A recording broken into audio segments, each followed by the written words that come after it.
My story is unique, but I think everybody's story is. My story is being a girl from Pickering and moving here at the age of 10 to Port Hope with hopes of starting a new fantastic life. My dad being an alcoholic, it did not turn out that way. My dad continued to drink and even picked up more and just became more excessive with his alcoholism. So because my dad's drinking was so horrible, I had decided that I needed to leave. I called up my grandma. She agreed yes. My mom was devastated by this and asked what she could do to keep me from leaving. And I told her that it would have to be leaving my dad.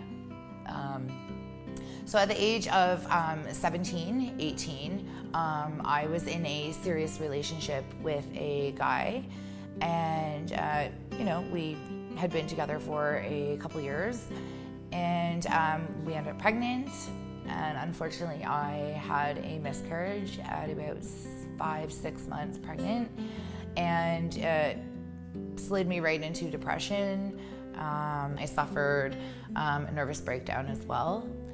And basically, I didn't want to feel that kind of hurt anymore.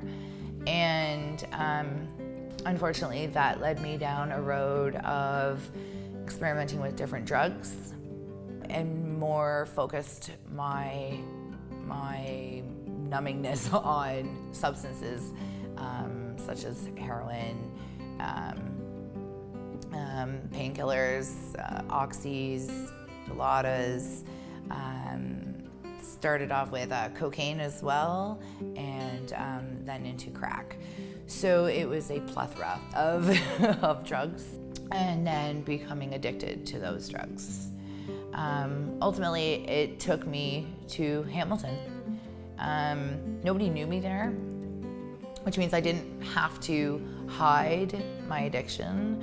And at first I had a job, things were kind of rolling. I was a functioning drug addict, all was well in my world, and I slowly started losing everything. Lost a place to live, lost my job, just everything. Was selling my furniture. It was absolutely horrible.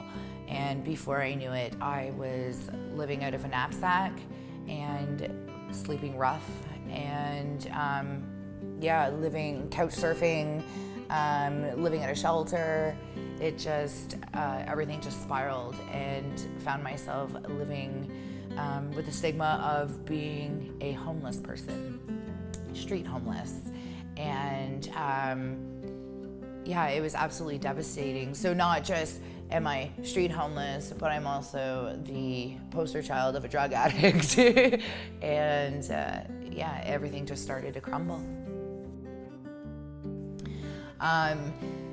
One day, feeling completely exhausted and broken, sitting in front of a Tim Hortons, someone just came up to me and genuinely asked me how I was and if I was okay. And of course I found this completely odd. Why would this person want to talk to me? But this was the one act of kindness that opened up so much opportunity for me, and it was something that I really needed that moment. And for whatever reason, that moment arose, which I think is ironic now, because that's what I try to do the most of every day. Being an outreach worker, I try to ask people how they are. And I was offered a ride from Hamilton back to Coburg, where my mom lives, and I jumped all over it, in a sense. And showed up at my mom's door, 110 pounds. And when she opened that door, it was like life had just opened a door. It wasn't just my mom. She gave me the best hug I've ever had. And in that moment of that hug, I knew that I was gonna be okay. So yeah, I've been clean for 9 years, which is absolutely amazing. So amazing that I actually didn't even realize what date it was last week, which was my 9 years. But I feel like I'm okay with that because that means I'm in a good place. And yeah, I'm ready just to continue to move forward and bring on another 9 years. Every single person has their own way of telling their story, their own way of living through their story, all of these things. And I think that you can only appreciate it if you know how to listen to somebody else's story.